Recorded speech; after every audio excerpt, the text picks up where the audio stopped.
Hello, everyone. Jessiana Seville here from Kidney Nutrition Institute during our 30 days of KNI Live. And I'm here today with Lindsey Zirker, who's one of our expert renal dietitians, to talk about one of the really important parts of kidney health that's often forgotten, and that is your gut health. So, Lindsey, thank you so much for joining me here today on our quick live. Thanks, Jess. I'm super excited to be here. I always love talking about the gut because everyone is happier when their gut is happy. So I feel like it's an important topic. That's really true. They're happier, their body is happier, and literally people are happier because your gut plays into your emotions and your mental health and your kidney health and like all of your health. So yeah, that's really, really absolutely true. Okay, so Lindsey, there's a bajillion 100 things that we could do to help our gut, but let's just talk about a few, the top 3 to 5 that you feel like are really important, things that people can practically implement on their own, and then maybe when they would want to see a dietitian to work with them, especially if they had gut and kidney problems. But let's start with, maybe some of the top 3 to 5 things that you think are especially helpful for your patients that are working on optimizing their health by focusing on their gut. Yes, I agree. There are so many things, but it can be kind of overwhelming. So we want to give you the ones that will pretty much work for everyone. One of the things that pretty much works for everyone is for them to use more whole foods. These can be fresh or frozen, but when you incorporate more whole foods into your diet, then you're leaving out a lot of food additives, other potential inflammatory things that can irritate the gut. And you're also going to be including more beneficial fibers that will feed your friendly gut bacteria. Cool. That's awesome. And can you just define what is a whole food? Because we're not talking like Swiss cheese, and I know that's obvious, but what is like a whole food? So whole food usually is going to be foods that are in like their raw form. So like broccoli or like oats or potatoes, things like that are in their whole form, as opposed to things that have been packaged up, have really long lists of ingredients of names that you can't pronounce. Those we refer to as processed foods. And processed foods, there are some pretty clean processed food products out there that don't have a lot of additives and things out there in them. And that's a really great way to kind of make whole foods more doable. If you have, kind of a combination of foods that maybe they have a little bit more processing, but they're leaving out a lot of those additives that can irritate the gut.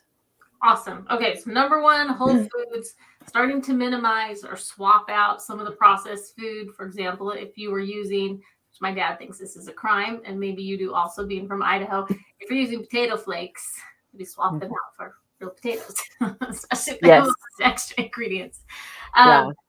Okay, so second, another couple things you think are top priorities when you're nourishing your gut for kidney health. Another piece is to cut back on sugar and sweeteners. A couple of reasons is that, again, that can create a lot of inflammation in the gut, and it also displaces foods that you would eat that can provide better food for your gut bacteria. And so if instead of, if you want something sweet, instead of grabbing a cookie, as is your usual, then, grab an apple. Something like that. Simple swaps that way can make a really big difference for your gut. Okay. And so we have sugar in particular. What if you want to use like Equals, Splenda, Stevia, like the artificial sweeteners? Tell us how that goes with our gut health. Artificial sweeteners for many people do cause irritation in the gut, especially if you already have a diagnosed gut issue, like Crohn's disease or irritable bowel or something like that. And you can know it's a sugar alcohol if it ends in an OL. So like xylitol is an example of a sugar alcohol. Other artificial sweeteners have also been shown to irritate the gut. And so it's better to just choose real sweeteners like coconut sugar or agave or maple syrup in smaller amounts than use something artificial. Stevia is an okay option. It's technically not an artificial sweetener because it actually comes from an herb, but many times it gets processed and xylitol gets added to it. So you always have to double check the labeling on that. Yep, that's true. I actually have a stevia plant in my garden, and my kids will go pick the sweet leaves. We had one in our garden growing up too, so we did the same thing. Okay, so if you're working on your gut health, cutting back, you don't have to totally 100% eliminate sweets, but cutting back on those or artificial sweeteners, stevia, honey, maple syrup, those, some of those can stay in small portions. Okay. Exactly. Anything else that you would recommend if you're honing in on your gut health, simple things that people could do today? The last thing I would recommend, well, I guess technically two things. One is staying hydrated, just because when you're dehydrated, your body is just really not able to function really well at all. And especially since it's summer, it's really easy for that to happen. So making sure that you don't wait until you get really, really thirsty before you drink can really help alleviate a lot of stress on your body. And then the last thing is to have good stress management in place for yourself. A lot of gut issues are tied to emotional stress. And sometimes people feel like that makes, their physical symptoms be devalued, which is not the goal at all. But just recognizing that if you can get to the root of why you're having gut issues, you can have a better outcome. And sometimes that might mean you've been eating a food that's irritating your gut, or sometimes it might mean that you've had a lot of emotional stress. So why does stress impact the gut so much? Like, what is the tie there? So when you are stressed out and your body goes into fight or flight mode, that does a lot of things, but to keep things short, two big pieces that it does is one, that it suppresses your rest and digest nerve, that vagus nerve. And so then your body isn't really sending signals for your gut to continue working and digesting and things like that. And so that can compromise your digestion. And then it also, the adrenaline and things, those hormones that are released, those actually make it easier for harmful bacteria to grow and adhere to the tissue in the gut. And so when you have higher amounts of those not so friendly bacteria, they create a lot of toxins. And in the context of kidney disease, that's a big concern because those are the big toxins that build up when your kidney function isn't as good. And so just by doing a couple things every day to help you feel nurtured and grateful and reduce your stress, that can be loving your kidneys. Awesome. I love that. I think it's a beautiful principle.